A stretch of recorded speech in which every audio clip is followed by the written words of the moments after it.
And it is also a particular pleasure to be here on this 20th anniversary of the fall of the Berlin Wall. It's a real pleasure to be speaking here in a Berlin that it is once again united and free. So thank you all for allowing me to be here on this special occasion. I will not do as a famous president of the United States did and say, Ich bin ein Berliner. I will say instead, Ich bin Berlinerisch.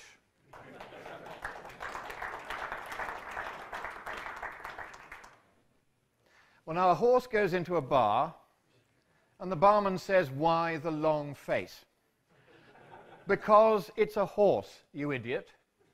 And the reason why I show this slide is because all the points I'm going to make to you, as befits points made by a layman to scientists, will be blindingly obvious points. You won't find anything clever, complicated, or difficult to agree with in what I say.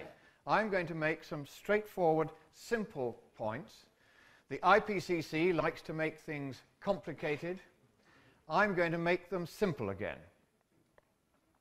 Now, if we go back 1,000 years to medieval Iraq, the gentleman on the banknote that you see there is the father of the scientific method, Abu Ali ibn al-Hassan ibn al-Hussein ibn al-Haytham.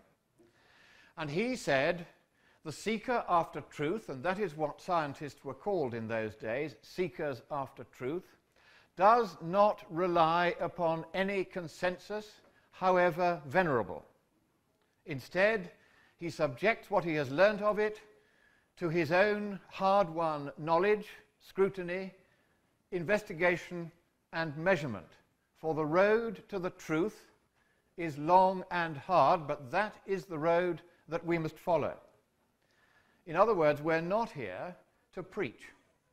And therefore, please do not believe a word I say. Science is not a belief system. And that is one of the biggest arguments that we in this room have with those who do simply believe everything they are told without checking. In religion, you may do that. In science, you may not. And now I'm going to take a vote. How many of you here believe that global warming is, or ever could be, the anthropogenic sort of it anyway, a problem? Right, that's the end of my talk. Thank you very much. What I want to do is look very quickly at today's climate. The temperature has been on a falling trend, and a very clear one, for 9 years. And this is an illustration of that from Willie Soon at Harvard. I'm very grateful for that. The sea ice in the Arctic, which the greenies were talking to me about there, I said, why do you believe in this global warming stuff? Oh, the sea ice in the Arctic has been disappearing, they said. And sure enough, in 2007, the purple area on the leftward graph there, about 27% of what would normally be there wasn't there. NASA said at the time this was caused by exceptional winds and currents from the Arctic, from the tropics, nothing unusual. And as you can see, in 2008, in the middle, 2009 on the right, it has re-established itself almost entirely back to its normal level. But at the same time, as the Arctic ice reached its 30-year minimum, and of course we've only got 30 years of records of the ice extent at either pole because it's only the satellites that can give them to us, literally 3 weeks after that sea ice minimum in the Arctic, there was a sea ice maximum for the 30 years in the Antarctic, where indeed there's been a generally rising trend in sea ice extent over the last 30 years. So whatever else caused that temporary loss of ice in the Arctic, it cannot possibly have been global warming, can it? And here is the heartbeat of global sea ice extent, and if you had a heartbeat as fit as this, you would be passed as a well man. Now here is Greenland, where we hear that the ice sheet is collapsing into the sea. Well, Johannesson et al. In 2005 published a paper in which, by using a very old-fashioned, very well-tried and tested method, satellite altimetry, they found that the ice was in fact thickening at 5 centimeters per year.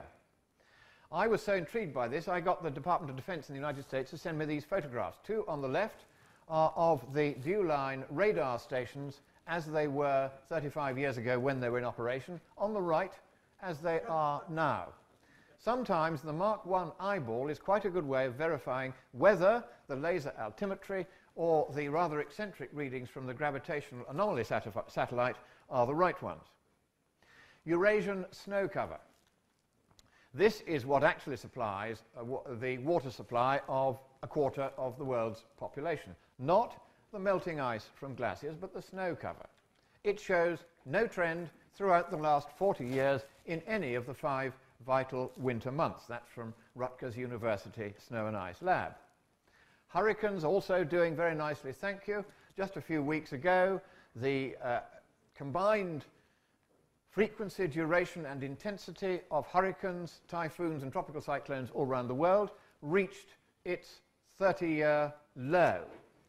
Not exactly consistent with alarmism. Here is the record of temperature change in the area around the Great Barrier Reef. So if anybody tells you that the corals in the Great Barrier Reef are being destroyed by global warming, no, they're not. There's been no trend in sea surface temperatures in that area at all. So that then is a picture, I put it to you, of a normal, healthy climate which is changing a little bit here, changing a little bit there, changing back again. Nothing exceptional, nothing unusual, just as Professor Singer has just said. So why then is there this worldwide bedwetting about the climate?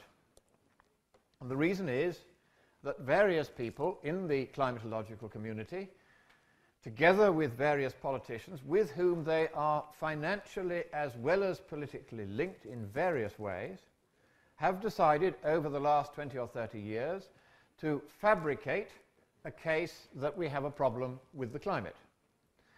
You may have heard of the publication recently by a whistleblower at the University of East Anglia of thousands of highly compromising emails between all of the leading scientists who have been part of this conspiracy to tamper with the scientific data and whose activities I have been following with some interest for the last 2 or 3 years.